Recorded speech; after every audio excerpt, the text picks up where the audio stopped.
Onyx storm is coming. So obviously I reread because I listened the first time. I annotated galore. And if you can see the back, I wrote notes for myself. So let's go through everything. We're going through all of my unhinged theories. Is Violet's second signet what everybody thinks it is? Is she part dragon? Who's going to be off next? All of these things. Let's go.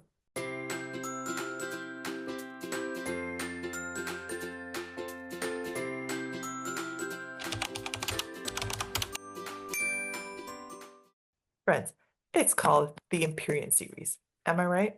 First, can I just show you? I just did these nails and I made them because they are onyxy, right? But they also have red flecks in them because, there's a lot of blood that gets shed.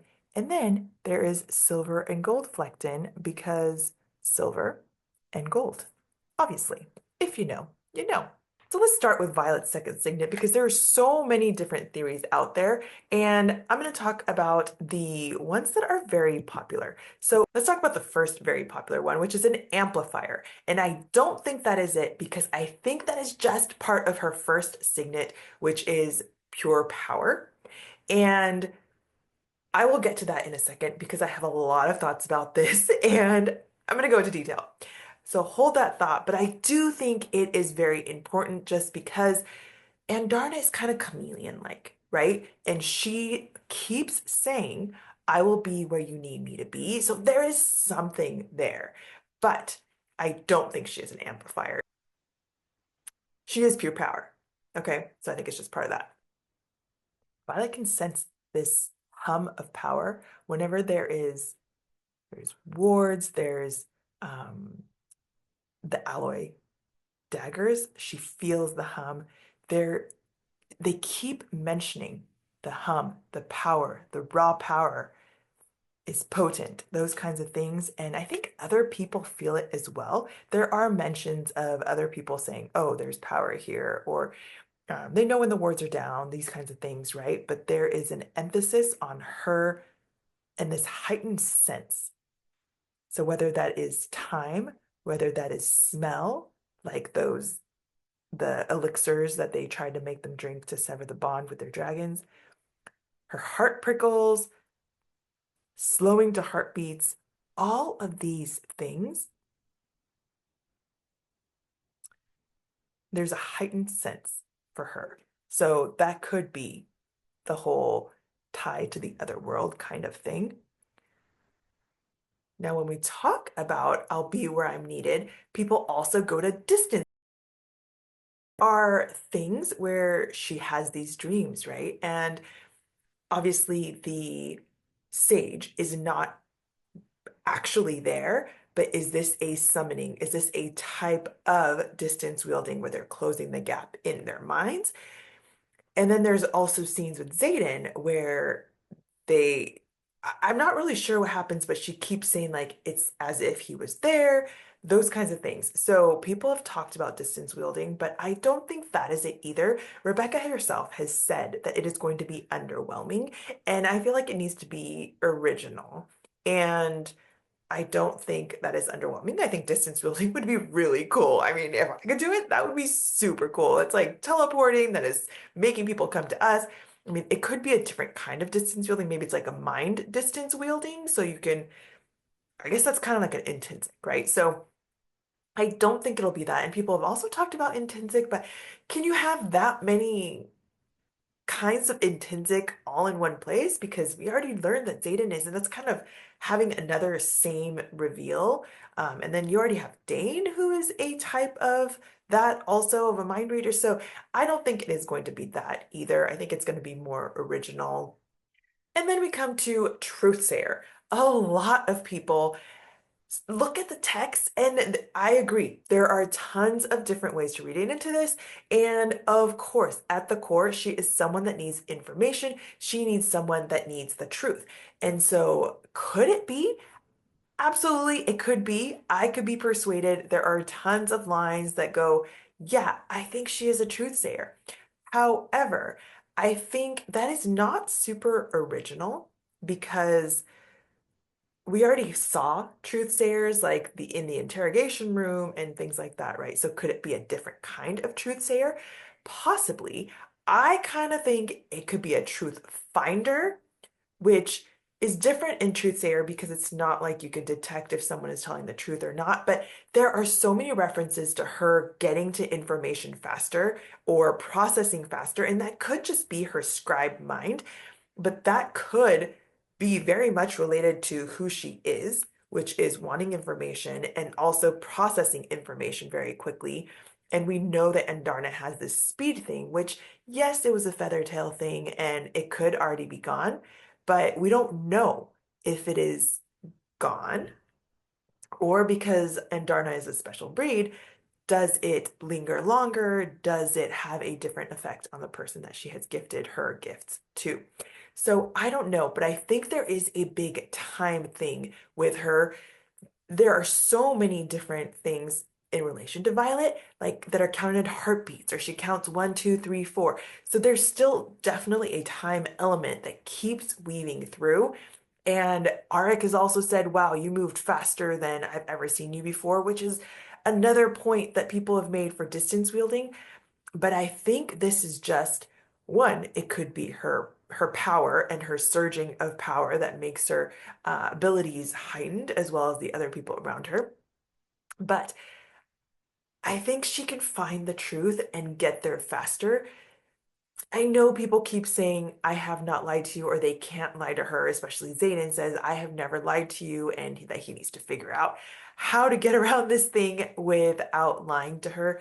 So there's definitely something around the truth. And then when you look at the new excerpt that came out, right, the blurb, it says, and the only thing Violet can find, the truth. And a lot of people have pointed to that as truth sayer, but we all know that she is the one with the brain that thinks like a scribe, and that is why Violet is the chosen one from Andarna, right? Because she has the mind of a scribe to be able to process this information, and she knows how to fix this rewriting of history, at least in the future. Plus, she knows all this poison mastery, and I am convinced that her mixed with the scorpion tail of Andarna are going to be the cure. Whatever that concoction is going to be, she's going to be the one that finds the cure for venenousness, right? That's not until book 5, obviously, where she saves the world, but um, that poison mastery, that brain of a scribe, is definitely obviously a part of her and the need for information, the need for truth. And they say your signet is who you are at your core, right? And that is absolutely something that has been a wedge between her and Zayden, as well as other people. And the shock of her life comes from people that have lied to her. There are two things the dad says that keep running through Violet's mind, and it's first on page 23 of Fourth Wing. Your mind already knows the answer, so just calm down and let it remember.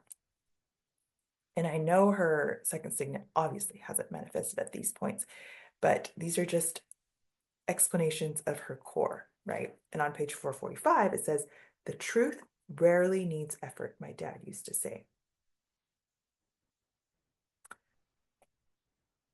For her, for her, the truth rarely finds effort because rarely needs effort because she can find it. So those are just a few of the points, but I absolutely think her dad has been putting it in her, knew her, and truth finder. That's what I'm going to go with, okay? There is a line where Xaden is talking to Melgren when they all meet, and he says, only a few come, right? And they're talking about coming to their defense. And there's a line that says, Xaden outright lied. And I don't think Violet has ever pointed out something like that before, so I'm not sure if that's her coming into her element and saying that is a lie and identifying it and being able to find that really fast. I don't know, but those are my thoughts right now. Let's see what comes out in Onyx Storm because Rebecca has said she thought it was absolutely clear, abundantly clear. She didn't feel like she had to write it in. because she thought people would know. I mean, truth sayer or truth finder, truth something would be very, very obvious to me and underwhelming, which is she said people are going to be let down because they think it's this crazy big thing that she has. Kind of like lightning wielding is a huge thing, right? That hasn't happened in centuries. And this will not be that. So I don't know. But let me get to the power part because this may get a little unhinged, but I've seen other people kind of dabbling in this also, which is I think she's part dragon. Now, whatever that means, I think there are dragon shells that are related to her silverness in her hair. Even on page 9, from the very beginning, it says steely metallic silver hair. That is how she was explained from the very beginning. And then later on, we find out that the alloy is actually metal, right? With dragon shells. And that holds magic longer. And I absolutely think she is a source of power. And I absolutely think that there's going to be a feature where Xaden can channel from her so that she doesn't have to channel from the ground or channel from other things. Get enough from her as a source of power, perhaps to keep that venomousness at bay. Now, obviously, there's going to be some figuring out of, oh, I don't want to drain her too much and not taking too much, all that kind of stuff. But I absolutely think she is a source of power, which is why other people's powers were amplified when she was around and when she was willing to give it. So maybe there is a willing to give it part of it that factors in, but she absolutely, once she figures out her element in power, she is going to be one of those things. And I think that source comes from Papa or Daddy Sorengale, who has done all this research on feather tails, right? And my theory is that Lilith, remember, she had that fever, and everybody was saying she is part venom. Maybe she became venom at that time. Here's my thought. There are lots of thoughts, and I gave a few thoughts at the beginning of my other video as well. But I think she was stabbed by venom with like the poison dagger that Violet got, right? So some sort of poison. And while Violet was in her womb. And to try to fix that, either A, she became venom in order to save both her own life as well as her unborn child's life. And because of that, Dad had to find a way, a cure, a something to help her, and that included dragon shell. So maybe Lilith was consuming this in order to keep her venomness at bay, as well as to help her unborn child. And as a result, because that was while the womb, the silver hair from the metal, and she has this imbued power within her. And so I think she is absolutely going to be different, just like Andarna said, she felt different, and thus the abundance of power. And I think she is also going to be able to do ward stones or something different just because she is a different breed of human. I don't know if you would consider her part dragon, but she commands the sky. People keep saying this over and over. You command the sky. You command the sky. Dragons command the sky, right? And she's going to be one of those commanding the sky kind of people, and potentially dragon kind. And who else gets to talk to dragons? You're not supposed to talk to dragons as a human, but she even goes up to the biggest one, Coda, at the end of Iron Flame, right? And she says, "Will you help me?" And she does not get scorched. She does not get eaten alive. She's done this to many people. And even in the beginning, when they're looking at dragons, right? The green dragons come up and sniff her, and we all think it's because she has the dragon scale armor. It could be because they sense dragon on her, whether it is dragon shells, whatever. There is, Lilith says, you're the only thing left of your father. Now, everybody is like, how could that be? Are they half siblings? Um, her siblings still exist, right? So why would she say that she is all that's left of their father. I kind of think that she is basically just saying, you are the only thing left of your father's work, going back to that dragon, like the dragon shells, everything he did to keep that research and knowledge alive is through you, because she is a scribe, she was a scribe, mind of a scribe. She has that information. She has the ability to find that information, and she has that dragon shell nest and what he cherished and worked his life for was that feather tail research that everybody is trying to find, right? And she knows, I think, where to find it. And she has that piece of dragon in her to keep his memory, knowledge, life alive. So that is where I'm going with that. The whole half siblings thing, unless she is a daughter of Malik, I don't know how that could happen. Lilith does mean belonging to the night. So maybe I did talk about this before, where did Lilith make a promise to Malik or a like sacrifice to Malik, right? To say, I will give you this child if this child will be yours if you save my life and her life in the womb or something like that. That is very, very possible. And also possibly why Violet can actually talk to Malik. She did at the end of Iron Flame when Sawyer is about to be taken, right? And she says, no, you cannot have him. You took Liam, you cannot have Sawyer, and talks directly to Malik. And you do not see that anywhere else. And so does she have this ability to talk to gods? Or I had this theory before where can she go between worlds? I was going to say, is that why she saw Liam?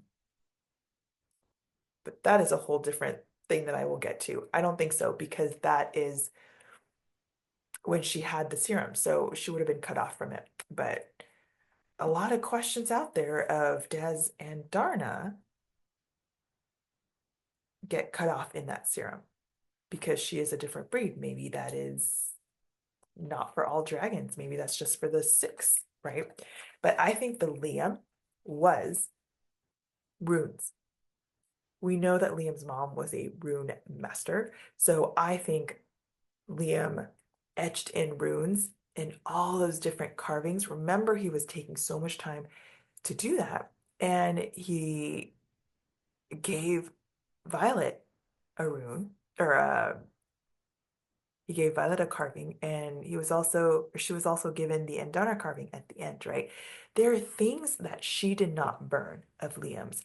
So I also wonder, is that why she saw Liam?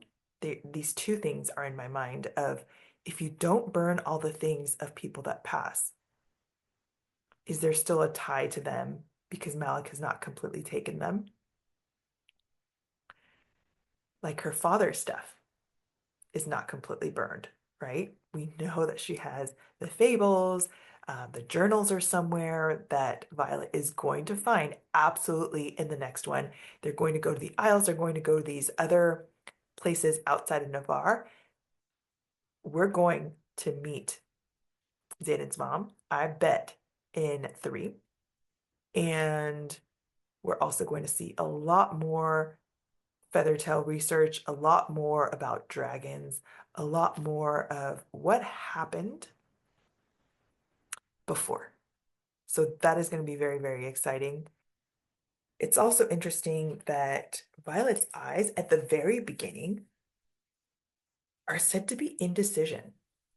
Like blue, let me see, page 9. My eyes are just as indecisive, a light hazel. So she's talking about her hair, and then she says also just as indecisive, a light hazel of varying blues and ambers that never seem to favor either color. Changing of colors, who does that remind you of? And then if we're talking about colors, gold flecked onyx.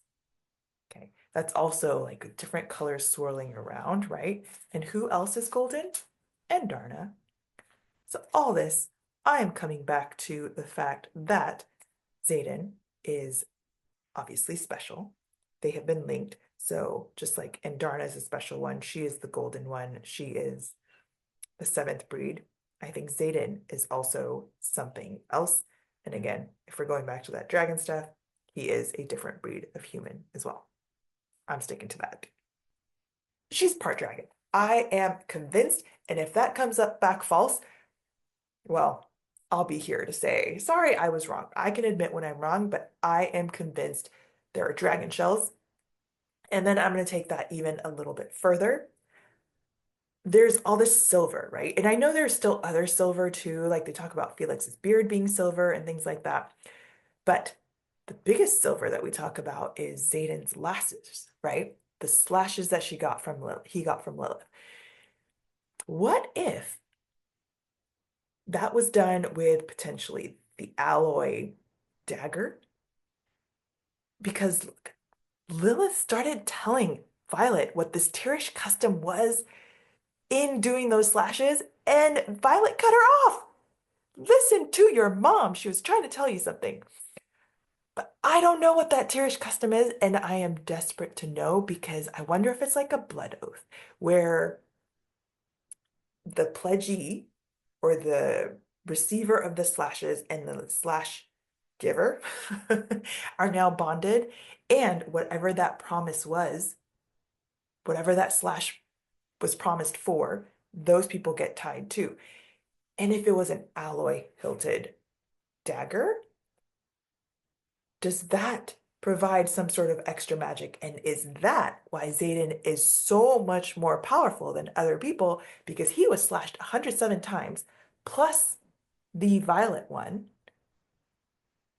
And if he is gaining some dragon shell pieces of that every single time, that would explain why he is so dang powerful. And then he might have some dragon features too, which is why potentially that they have been linked. And look, I don't know, but Xaden has also been able to talk to dragons and not be scorched. I mean, yes, a lot of that has been Terran, but friends, he has done other things too. And I think they're both either part dragon or linked to dragon kind, and hence why they are above the others. Now, the other thing you also have to talk about is matedness. And that has not come up in here other than as dragon mates, but I absolutely think Xaden and Violet are mates, fated mates, whatever you want to call it. And they keep talking about other lifetimes, right? So, yes, other lifetimes, I've been yours for longer than you've ever known, or longer than you can imagine, right? These are words, phrases that are tossed around. Absolutely mates. And then there's that gravity thing. I am trying to go back through all of the gravity. I've written down notes about gravity in mine. And the Violet talks about gravity. Her dad's letter is gravity. So these things that pull her, she has the archives in her mind as gravity, right? And they also talk about each other as gravity. So I absolutely think gravity is this mated thing. They need each other, and I think they heighten each other's powers. And so just like I said, Violet is pure power. I think there is a Xaden thing as well. And his is not from the sky, because we know that Felix has said he can only amplify what already exists, right? Whereas Violet is creating, she creates power. And so there's absolutely a difference, but when they match up, that power becomes greater and greater. And potentially that's only Violet being the power riser, but you know, there is a pull there, and there is a mated thing there, and across lifetimes, right? They have said this multiple times. And then there's whole the three brothers thing. One commanded the sky, one griffin, and one became jealous and took from the earth, right? Two different ways I could take this. One is, could it actually be Violet, Mira, and Brennan? Violet would be obviously the one that commands the sky. We've heard that many a times. Now, is Mira the griffin because she can fight? I think there is something really suspicious as I keep reading back through Brennan's excerpts or his diary entries. And the more it goes, the more I feel like he channeled, especially in this one at the beginning of chapter 28, when the war games isn't about strength. Winning the war games isn't about strength, it's about cunning. To know how to strike, you have to understand where your enemies, your friends, are most vulnerable. No one stays friends forever, Mira. Eventually, those closest to us become our enemies in some way, even if it's through well-intentioned love or apathy, or if we live long enough to become their villains. We know that Taryn does not and has not liked Brennan, and who was Taryn's last writer, one of Brennan's besties or closest people, Naolin. And they say he died, but did he or did he become Venin? Or did Brennan become Venin and end up killing Naolin as a result of him trying to stop Brennan from channeling? I don't know. And he's a mender, so is he able to keep himself under wraps? I don't know, but there is something real sus about all the different excerpt pieces. It just keeps getting odder and odder the more I go back to it. Like Book of Brennan. I know you don't want to hear this, but sometimes you have to know when to take the death blow, Mira. It's why you have to be sure that Violet enters the sky quadrant. She'll never be able to take a life. Is that talking about him and how to take a death blow? How he needs to kill a friend? How he needs to channel because all is going wacko? Or even chapter 22, the first rush of power is unmistakable. The first time it forms to you, surrounds you with a seemingly endless supply of energy, you'll be addicted to the high, to the possibilities of all you can do with it, to the control you hold in the palm of your hand. But here's the thing, the power can quickly turn and control you.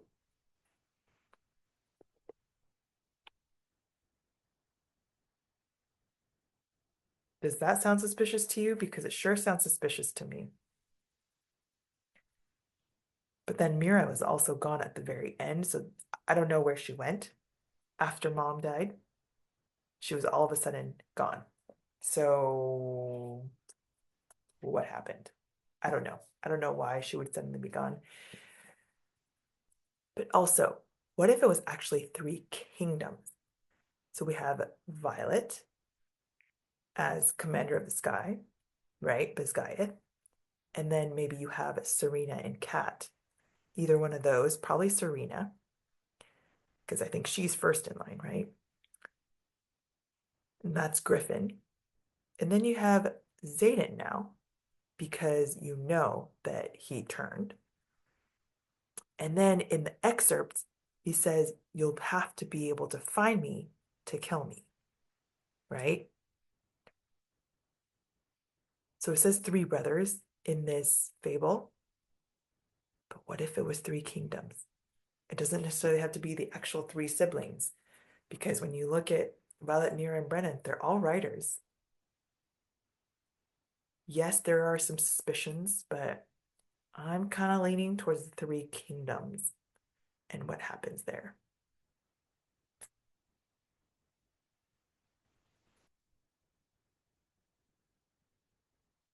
That brings us to who is going to be offed in 3, 4, and 5, because we all know there's going to be someone special, often every single one.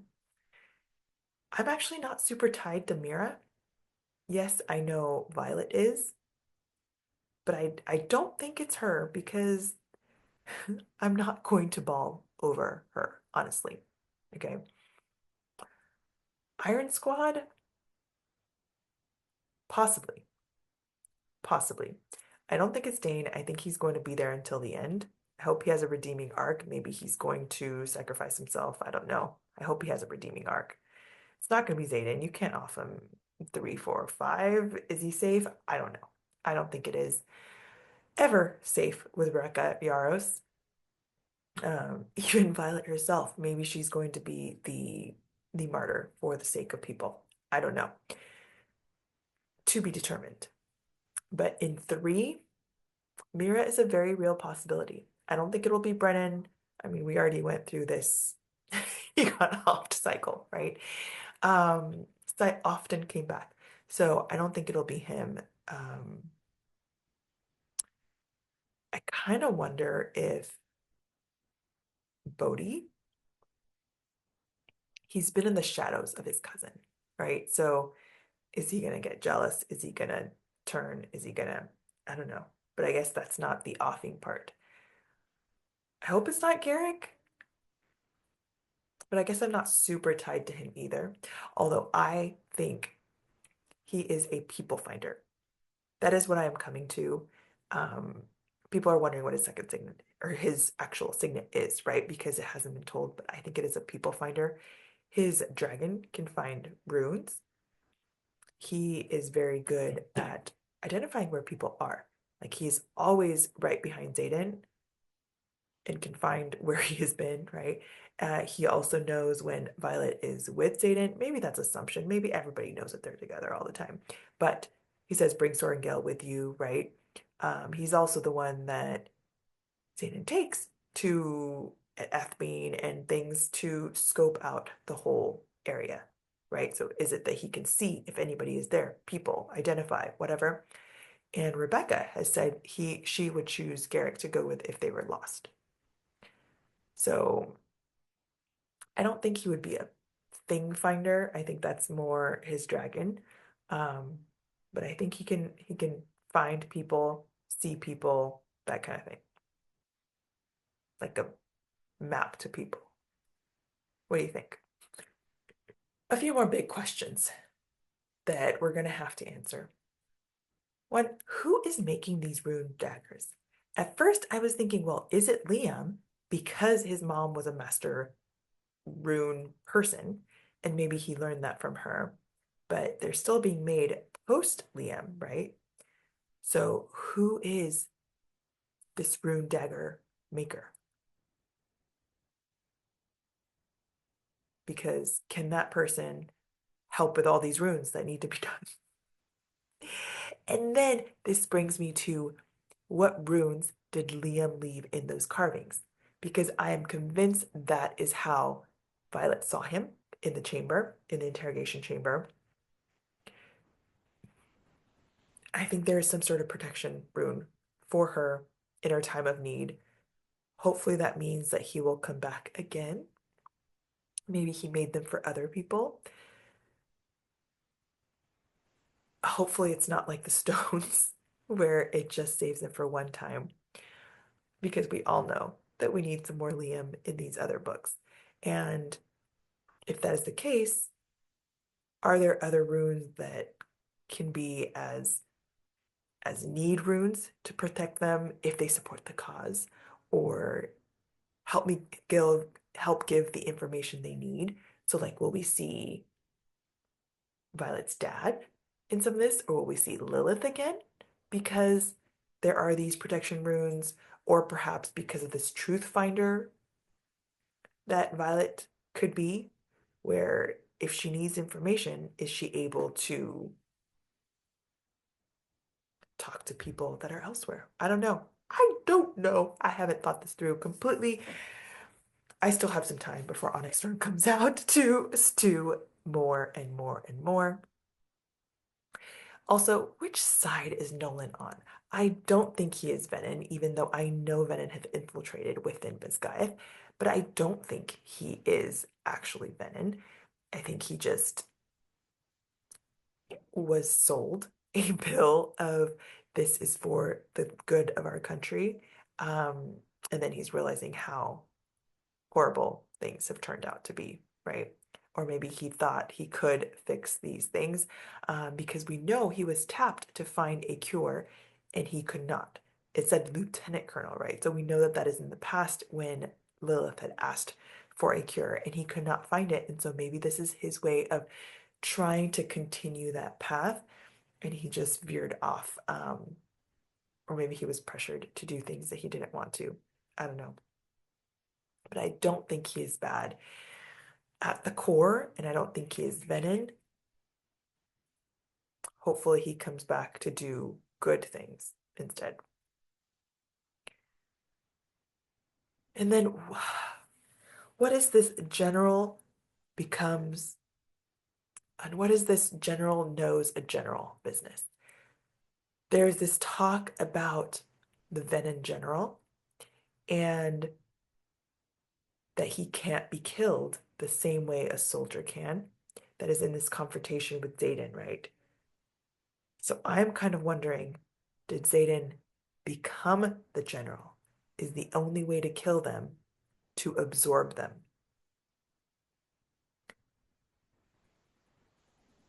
Does that mean that Zayden is now the villain general?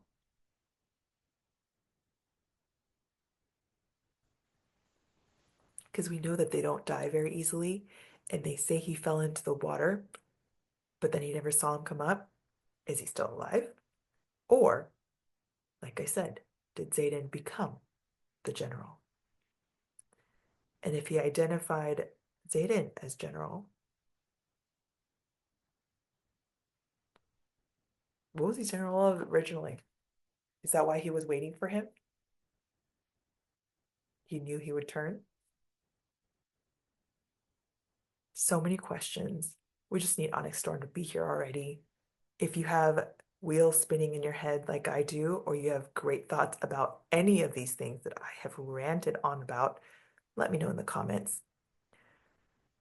And if you don't have any thoughts, but you just want to be in solidarity about needing Onyx Storm now and spending way too much time trying to figure out what is coming next, let me know in the comments too.